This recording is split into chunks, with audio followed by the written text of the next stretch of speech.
Do you live in a world filled with corporate data? Are you plagued by siloed departments? Are your lackluster growth strategies demolishing your chances for success? Are you held captive by the evil menace, Lord Lack? Lack of time, lack of strategy, and lack of the most important and powerful tool in your superhero tool belt, knowledge. Never fear, HubHeroes. Get ready to don your cape and mask, move into action, and become the Hub Hero your organization needs. Tune in each week to join the League of Extraordinary Inbound Heroes as we help you educate, empower, and execute. HubHeroes, it's time to unite and activate your powers. Welcome back. We're all together again. Yay. Yeah. So long. It feels like it's been a minute. I know. How's everybody's weekend? Good. It was good. Quite lovely. Yeah. Okay, Yeah. I gotta be honest, guys. I don't remember what know. I did. I don't know if we're all just like missing each other a lot, but y'all are way too polite right now. She's going to say, Wait. turn up the heat. Yeah. Uh-oh. Just a little bit. Just a little bit. My weekend, honestly, it was pretty sick. Hey, there we go. Now we're back to the show. Yeah, well, I had a really great burrito this weekend, so suck it, Max. Oh, I know. burritos. breakfast. I'd Burrito like to too. suck a burrito right now. Okay, I I would like to note for the record, I did not say that. Yeah. I did not say that. Yeah. Thank that you was- very much. That was dancing You- on the edge of whoopsie. You pushed us down this path, and She now did. we have to deal And, with it. and Max said, yes, I'll go there quite quickly. As they've been saying a lot lately, around and find out. Okay? Yeah, there's a lot of FAFO going on. Yep. My goodness. Papo sounds like a gourmet popcorn. And speaking of gourmet popcorn, guess what we're talking about this week, guys? Look at that segue. Not Did that. you see it? That was Horrifying. Like a comment. flawless. I know. It's been a while. Lead scoring. Oh, is that what we're talking about? Yep. I thought we Yes, were talking about that's what it's popcorn in all. today. Yeah. Well, now I'm hungry. All right, we're talking about lead scoring. Yeah. I don't know how we've gotten this far in this podcast without talking about it, especially given the fact that we had literally, 2 episodes with Bastian Paul from Yeah. HubLead.io talking basically about the strategy behind this very topic, which is you get leads into your happy little HubSpot house. Yeah. How do you know when they're ready? How do you know where they are in their buyer's journey? How do you know when it should go from marketing to sales? Mm. But George, you also mentioned that you were excited to talk about this topic because they've rolled out some changes to Yeah. HubSpot lead scoring, which we're going to be getting to. So we're going to be doing a bit of a twofer today, y'all. We're going to be talking about strategy and we're going to be talking about the tools itself. But George, I want to start with you. You are always my favorite person to come to with geez. this question because you're the guy known for simplifying the complex. That's your thing. So I what is try. the simple definition of what HubSpot lead scoring is? I mean, honestly, when I get asked that question, Liz, my brain gets torn in 2 different directions. Go figure. One, I feel like it can be like Johnny Depp in, the drunk pirate, but also it can be a treasure map. Like at the end of the day, when I think of lead scoring, it's a system that simply assigns some points to, and I hate this word more and more that I hang out with Chris Carolyn, to leads, but let's just call them humans. It assigns points to humans. Although in the new tool that we're going to talk about, it could be humans contacts, or it could be companies, organizations. So you have to think about that subtle difference. Again, we'll talk about like what went away or what is going away to what is now here. But think of this like assigning points to a human or organization based on things like visiting a pricing page or downloading a white paper, or maybe it's based on attributes. Again, something different. There's multiple types of scores that you could be doing, because you could do something like job title or industry, and now you're getting these kind of different scores. So think numbers, think humans, think maybe the higher the number, the possibly the better fit is probably about the easiest way that I can say that you could look at a number that might be a slight indicator to if that human is more ready to purchase or buy than somebody who has a potentially lower number. So it comes down to prioritization of the humans based on an indicator that is numeric. Is that simple enough? I hope so. I got another one. Thing do something, thing be something, number go up. Or down. With down. configurability. For Oh, Billery. yep. Configurability. You can configure it. Can we make a hero t-shirts that says As the resident content here, configurability? blood is not coming out of my ears. This is fine. This all sounds like the English language, and I'm fine. They do something. Thing be something. It do be that way sometimes. New words are good. Number goes some way. Yeah. Or not. Yeah, right. I think it's configurable is really the big point. Like that number goes up or down based on what you decide. And then we'll also be able to talk about this later. There's an AI component depending on how much big money cheddar you shell out to that big sprocket. You had to go there already. But okay, sorry. We'll get there later. Yeah. I just wanted to tease him for what's to come. It's coming, trust me, because I have feelings. How many feelings, though? Like 5, 17? I've got a feeling. It's some configurability number.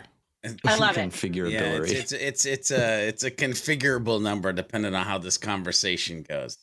Oh, God. Okay. So, all right, moving along. When do you actually need to start thinking about lead scoring in HubSpot? Is there such a thing as starting too early or such a thing as starting too late? There's definitely such a thing as starting too early.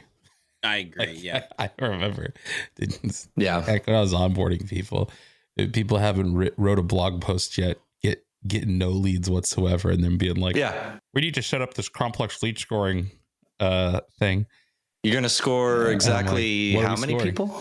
I'm like, what are we scoring? You're refereeing a game that's not happening, my guy. Like, what the fuck are we doing?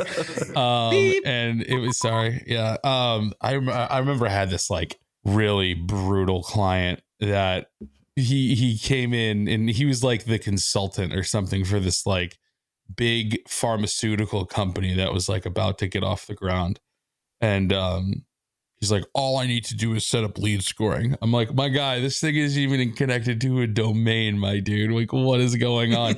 And we literally spent all of onboarding setting up the most complex lead scoring functionality I've ever seen. And I think at the end of it, he quit or something. Like, it was so stupid. It was so dumb. This is back at like the score property version, right? Yeah, the old school version. Yeah. But like, I think that truth still holds the same today, right? Mm-hmm. You definitely can do it too early. I mean, really the reason you need, to me, the big reason, and I'm sure there's others, but the biggest reason that you need any sort of lead scoring or need to think about it is when you need to start thinking about prioritization.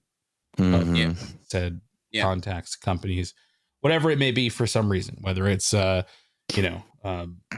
something as simple as Jamie the sales rep needs to be able to sort through all the leads they get in a day and prioritize the most engaged, or you want to build some sort of automation that says, if score X equals certain threshold and they haven't done XYZ, do something, right? But usually I feel like you don't need lead scoring unless you've gotten some of the other stuff right really well. Like if you really nail down content, you really nail down driving the right traffic, you really nail down conversion, and like you've got a lot of people trying to take the time of your customer facing folks, that's when you need to think about it, not before. Yeah. I think the way that I would say this is the moment in time that the lead generation, meaning the amount of let's go there, the amount of humans that are interested in your stuff eclipses your team's ability to have human conversations at scale. Yeah. Right. Mm-hmm. So like if you're getting 5 leads a month, Jimmy can keep up. Yeah. Right. Okay. If you're getting 20 leads a month, Jimmy and Susie can keep up. Right. Now, if you're getting 500 leads a month, Jimmy and Susie might need some dang help. And so understanding the right fit or the high score, or in a perfect world, high score and fit, Now all of a sudden Jimmy and Susie can at least start at a place that might equal success quicker. Okay, so I'm making this face for a reason. Because I agree with what's being said here. And the She's anxiety, about to not agree. Is it an and or a but? Is it an and or a but? It's neither. It's a question. I want to clarify something here. Because here's the disconnect I have. We have had multiple conversations where we've encouraged Chad. I saw that. You in trouble, dude. You in trouble now. On. If he giga chads later, he knows I'm forgiving him, so it doesn't matter. But here's the thing. We have had multiple conversations with guests and without about the importance of marketing and sales getting on the same page about how leads are qualified as early as possible. So now we're saying, though, that those conversations should happen as early as possible, but the implementation, you maybe want to be more strategic about when you put that into HubSpot. So it's not a but or an and. I'm just trying to understand where that bifurcation occurs. Well, you can know that somebody's qualified without a score. Well, okay. So yes, and now we're yes-anding. That answer changes depending on whether you're talking to marketing and sales. Like, again, I got to go back to that conversation with Bastian Paul, where you will have a marketing team member saying, this is sales qualified. Why haven't you followed up with them? And then as someone in sales will say, they're about as sales qualified as a sentient cactus. Like, what are we doing here? Right? So that's where I want to cactus. The Sactus, if you will. George, help. Got him. Got him. I mean, listen. Yes, they're. So I don't want this to get super complex. Yeah, I don't want this to get super complex. But like when I think about this, there are levels of qualification, right? When I talk to an organization, it might be like, hey, what are the job titles of your ideal client profile? What is the amount of yearly revenue that they should be making? What are the and you could go persona or you could go ideal client profile, but there's some high level things that air quotes qualify them before we actually have to sit down and figure out this like scoring conversation that we're having today. So I just want everybody to realize, and they already do this. There's a pre this. And then there's when do you take time to do and use the tools that we're talking about today? That's the differentiator that I would say is like, at the end of the day, by the way, most sales reps who are killing it, it's probably a lot of like intuition and just historical understanding of like, I can tell they're a right fit. So that's why I'm saying when you get to the point where here's the thing, you ever get like, You've been to a party. There's 10 people. There's 10 people. You know everybody's name. That's a different part. That's one party. You ever been to a party where it's like 50, 60 people and you're overwhelmed and you're like, why did I come here? That's a different kind of party.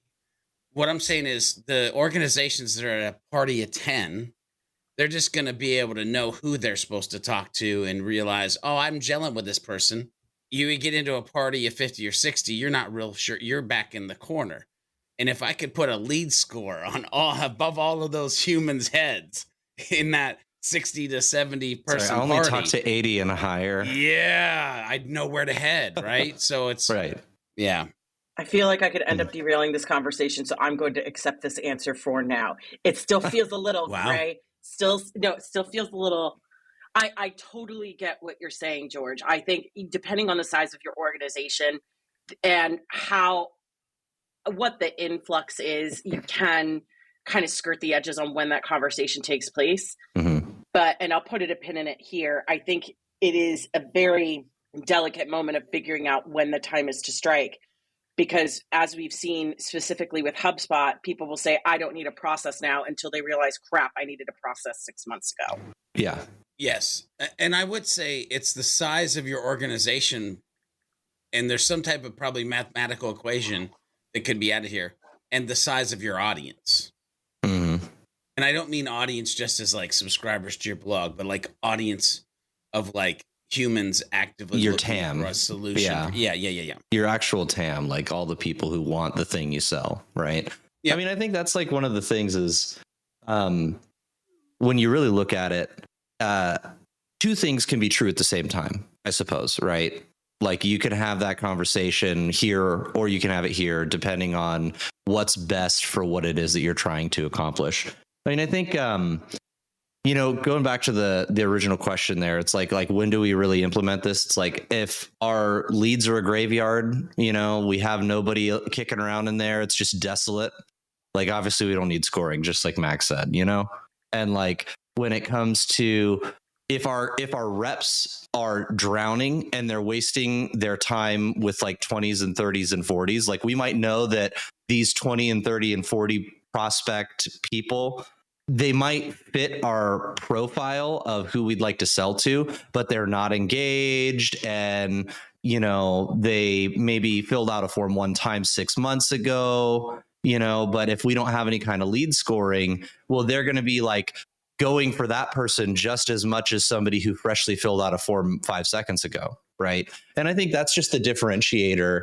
Like they might both be well qualified people who fit our TAM, who fit our ICP, but this person's like, you know, live and kicking, and that one's been like dead on the hook for a long time. Right. Okay. All right. Let's move on. We've talked about what we should be doing. We've talked about when we should be doing it. Now I want to hear about the biggest mistakes you see people make when they're setting up their HubSpot lead scoring. HubSpot. Yeah. Max, HubSpot lead scoring and HubSpot. I think that the today, since because what did they do? They split it between fit and engagement, right? Which engagement, I think solved the biggest problem that I had seen for years. Like back before this tool came out, and it was just the scoring properties, right? Is that people would use a single number to measure two completely different things. Like fit is not the same as how engaged are you, right? And so they'd build these like elaborate lead scores that were like, oh, did they opened this email and their job title contains CFO, and it's like, well, what caused the points to go up? Like, are they engaged or are they a good fit? Or likely neither, right? So I think the split definitely kind of like solved what I think was one of the more, you know, core issues, right? And I'd say the other mistake you make is just like doing it too early and wasting too much time and brain power on it that you could be spending somewhere else. Yeah. Well, I mean, if you're if your sales people are having a hard time knowing even who the right humans or companies are in the first place in your portal, like you don't even have the backing processes to sell set up, but they have like a ton of people in the portal and they don't even know who's who. I mean, like you got to solve that problem, the business logic problem, the user experience problem in your HubSpot, the training problem in your HubSpot before you can even consider jumping into the score. And then like making it way too complicated. Like don't, make in the new version of the tool, you could set your max score as high as you want. Don't make it like 1,000 necessarily, right? Like a 0 and 100 score feels good for people. Like, hey, 0 and 100 is like just an easy round number and it's like normal. And I think just making it not too complicated. And then, I think with the new version, if you don't implement like the score decay, then they may have had a bunch of engagement, but you want that score to tick down if it's way too old of activity so that it helps that engagement score, work properly to tell you about the fact that, yeah, they did things, but they haven't done anything recently. Right. And so it's just like a nice identifier. And depending on what your marketing efforts are, I think that's what drives how you want to build that engagement calculation, because it's unique to every portal, right? It's unique to every business and their strategy. So I agree with everything that Max and Chad have said so far, but I want to I feel like back up 50,000 foot view. And I have two, by the way, that I want to mention here. One of the biggest mistakes that I've seen is people will set it and forget it. Those, you can't just throw some rules in, walk away, and like expect it to work forever, especially when you're probably dropping 1 or 2 new campaigns per quarter or per month, depending on your organization. Yet now you're not scoring anything of the new that you actually created. So like, it's got to be this like growing piece. Also, like Chad, you mentioned this score of 100, but then I'm like, man, if I had a score of 100, like what are the limited actions that I could actually score to get somebody to 100? Like, should it be more? And that leads me to my second thing that I think people do wrong is they not the 100, by the way, just the score in general is like, what the F does the number mean? Yeah. Like what does the number mean? Yeah, put like, a definition to it. It says 89. I don't know what that means. And historically, I've had this thing that I've taught called radar research revenue, which will break down this idea of like, let's say it's a score of 1,000. Okay, well, 250 to whatever means they should be on your radar. Well, what does that even mean? Well, it means that you should probably be just like, you don't have to really put a lot of effort, but the cream is rising to the top, right?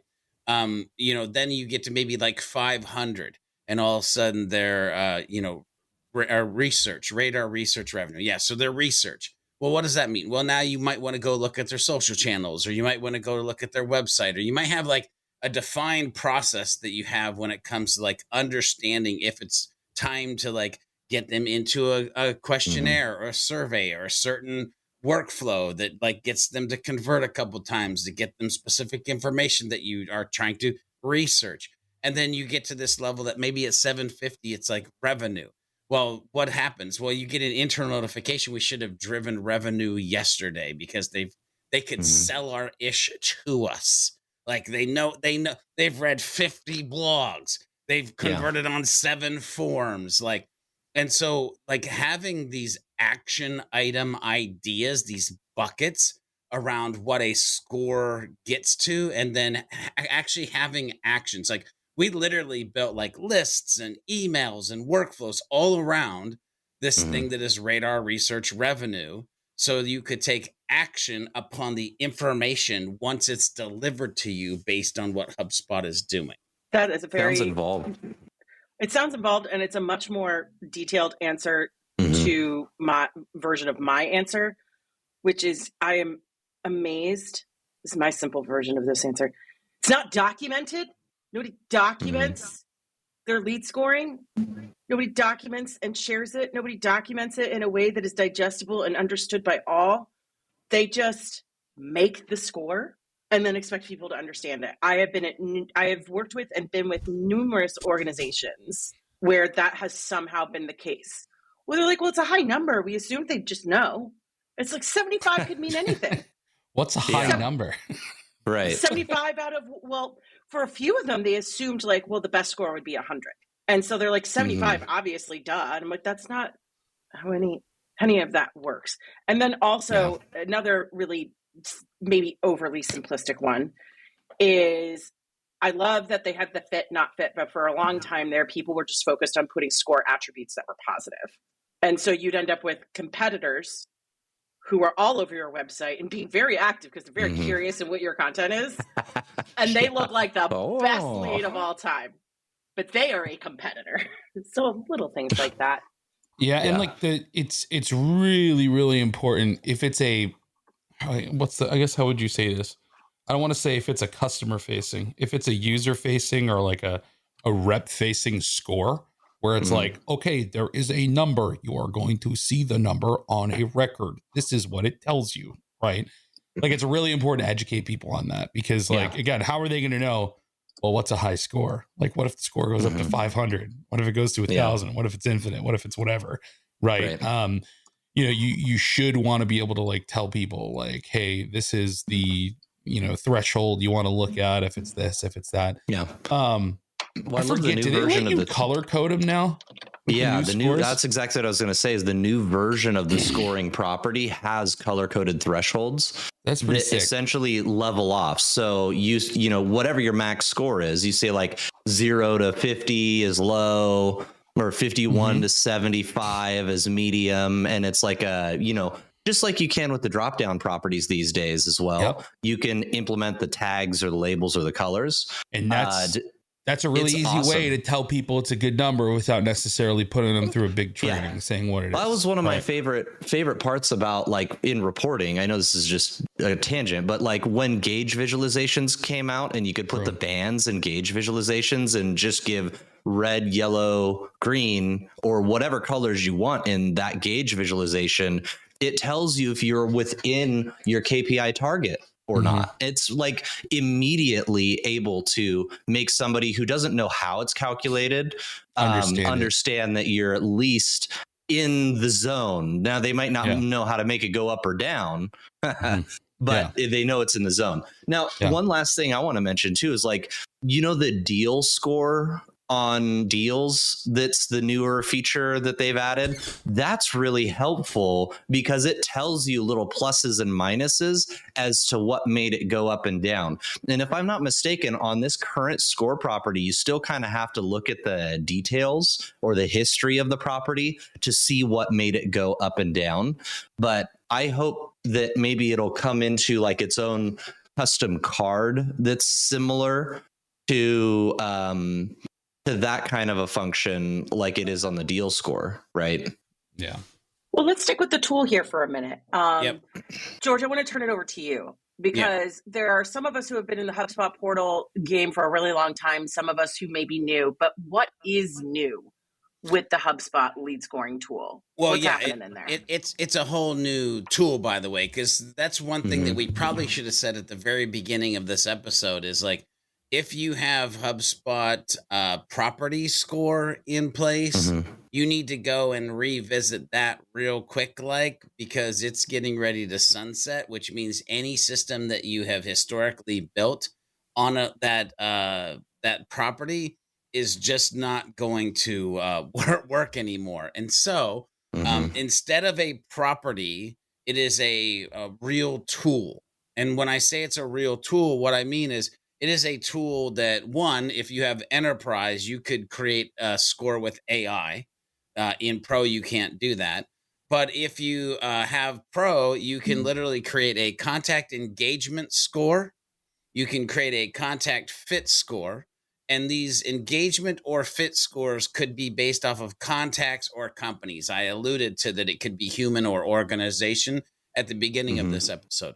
Again, if you have enterprise, you could even create a contact combined score, which, by the way, that right there gets real interesting because it's like it goes right back to the original problem Max just mentioned. Yeah. It's the right for them and it's the right for us, and it's all in one kind of score. And so there's a higher level of granularity or a deeper level of granularity that you can go to when you're actually creating these scores, because you have these things list called event groups. And then in an event group, you can add criteria.